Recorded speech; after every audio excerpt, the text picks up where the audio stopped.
Hello दोस्तों, welcome back to my YouTube channel Anshumendra study classes. Day 7 में स्वागत है आपका। इसमें हम सीखेंगे फ्यूचर टेंस। इसके पहले मैंने आपको दोनों टेंसेस बता दिए हैं, प्रेजेंट टेंस और पास्ट टेंस।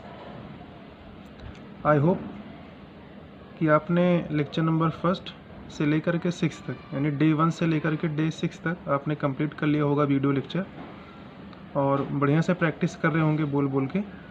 जितना आप बोल के प्रैक्टिस करेंगे डेली, उतना आपका जो स्पोकन इंग्लिश है वो स्ट्रांग होता जाएगा। आइए हम डे 7 की बात करते हैं। यहाँ पे लिखा है फ्यूचर टेंस, भविष्यत काल हिंदी में कहते हैं। इसमें जो वर्ब होता है, जैसे कि आपने प्रेजेंट टेंस पास्ट टेंस में दोनों को 4 टाइप में बांटा था, उसी तरीके से यहाँ भी हम जैसे future indefinite, future continuous, future perfect and future perfect continuous, चारों टाइप आपको पढ़ना है। इसमें हम विल और शैल वाले सेंटेंसेस पढ़ेंगे, विल भी शैल भी वाले सेंटेंसेस पढ़ेंगे। उसके बाद आपका विल हैव, शैल हैव और will have been, shall have been. यहाँ पे देखिए पहला जो सेंटेंस लिखा है, राम विल स्टडी। दूसरा क्या है, राम विल बी स्टडिंग। तीसरा क्या है, राम विल हैव स्टडीड। और चौथा क्या है, Ram will have been studying since morning. वर्तमान काल, भूतकाल और भविष्यत काल, यानी present tense, past tense, future tense की तरह इन्हें क्रमशः हम future indefinite, future continuous, future perfect और फ्यूचर परफेक्ट कंटिन्यूअस कहा जाएगा। तो आइए हम विल और शैल वाले सेंटेंसेस यहाँ पे सीखते हैं। गोविंद और राम के बीच बात हो रहा है। गोविंद कहता है, क्या तुम खेलोगे, क्या तुम खेलोगे, विल यू प्ले। राम कहता है, नहीं, नहीं खेलूँगा। No, I won't. गोविंद कहता है, क्या तुम कल आओगे, will you come tomorrow, will you come tomorrow. Ram कहते हैं, हाँ आऊँगा, यस आई विल। गोविंद, क्या तुम रात को यहाँ ठहरोगे, will you stay here tonight. नहीं, मैं लौट जाऊँगा। No, I will go back. यहाँ पे देखिए आई विल गो बैक, तो आई विल को यहाँ पे शॉर्ट फॉर्म में आप क्या बोलेंगे, I will go back. No, I will go back, नहीं मैं लौट जाऊँगा। नेक्स्ट यहाँ पे देखिए क्या है, गोविंद, क्या तुम शुक्रवार को राजा से मिलोगे, क्या तुम शुक्रवार को राजा से मिलोगे। Will you see Raja on Friday, will you see Raja on Friday. नहीं, मैं घर पर तुम्हारी प्रतीक्षा करूँगा। No, I will wait for you at home. No, I will wait for you at home. इसके बाद देखिए हम विल बी और शैल बी वाले सेंटेंसेस यहाँ पे सीखेंगे।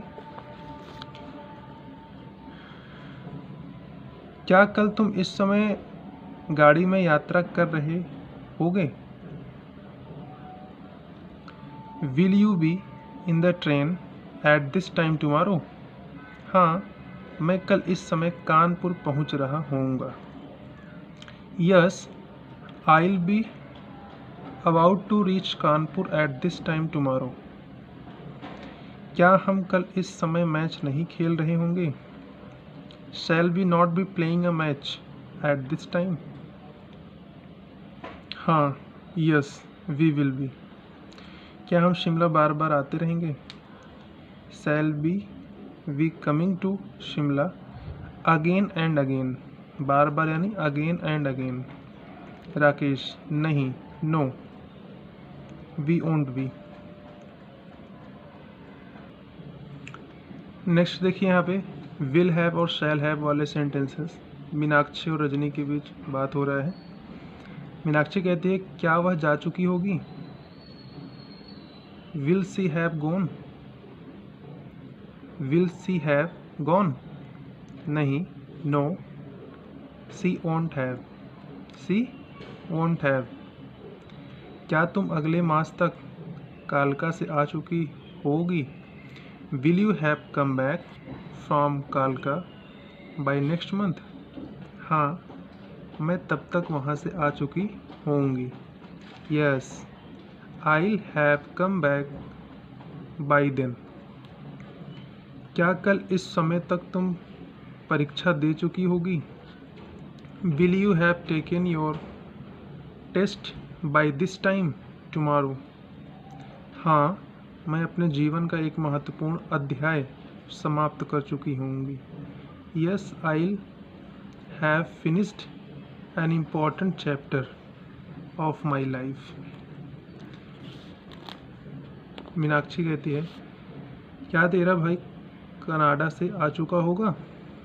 Will your brother have returned from Canada? No, नहीं, वे कनाडा से नहीं आ चुके होंगे।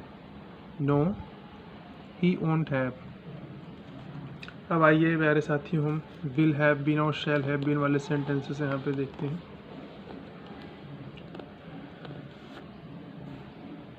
प्रभात और सुधीर के बीच। क्या कल तुम इस समय सो रहे होगे? Will you have been sleeping at this time tomorrow? नहीं, शायद मैं इस समय पढ़ रहा होऊंगा। No, probably, no, probably, I shall have been studying at this time. और तुम्हारा भाई राजीव क्या कर रहा होगा? And what will your brother Rajiv have been doing? वह शिमला जाने की तैयारी कर रहा होगा। He will have been preparing to leave for Shimla. याद रखिए दोस्तों, रिमेंबर। इन वाक्यों पर ध्यान दीजिए। I shall not play, I shall not play, he will not play. पहले वाक्य में आई के साथ शैल आया है और दूसरे वाक्य में ही के साथ विल आया है। ये साधारण भविष्यत काल की क्रिया को सूचित करते हैं, यानी फ्यूचर टेंस का जो वर्ब है। नियम यह है कि साधारणतया अन्य पुरुष जैसे कि ही, सी, दे, इट, राम एटसेट्रा यानी आदि और मध्यम पुरुष यू के साथ विल का प्रयोग किया जाता है और उत्तम पुरुष जो आपका आई होता है और वी के साथ शैल का।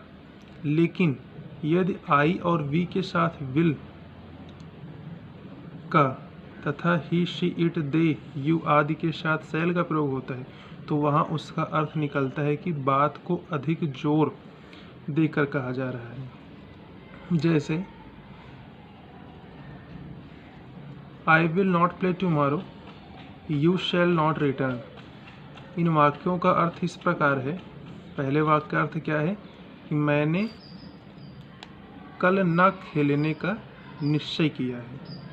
आई विल नॉट प्ले टुमारो, मैंने कल न खेलने का निश्चय किया है, अथवा मैं कल बिल्कुल नहीं खेलूँगा। और जो दूसरा वाक्य है यू शैल नॉट रिटर्न, इसमें क्या है, तुम लौटोगे कतई नहीं। तो ये था प्यारे साथियों डे 7, जिसमें आपने फ्यूचर टेंस के बारे में जाना।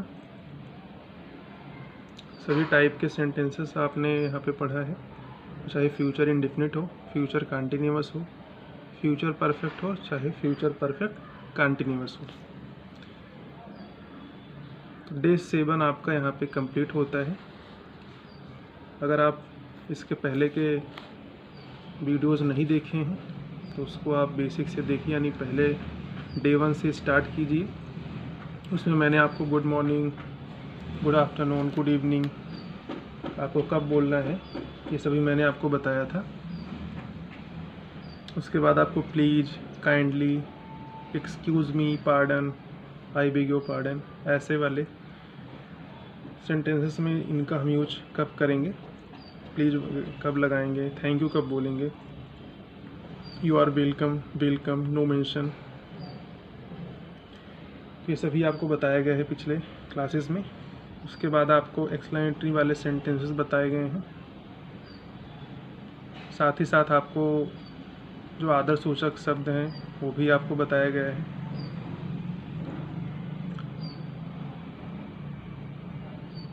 इस वीडियो को हम यहाँ पे समाप्त करते हैं। इसके बाद आपका जो नेक्स्ट लेक्चर आएगा उसमें हम डे 8 की तरफ चलेंगे। Thank you for watching this video. Have a great day.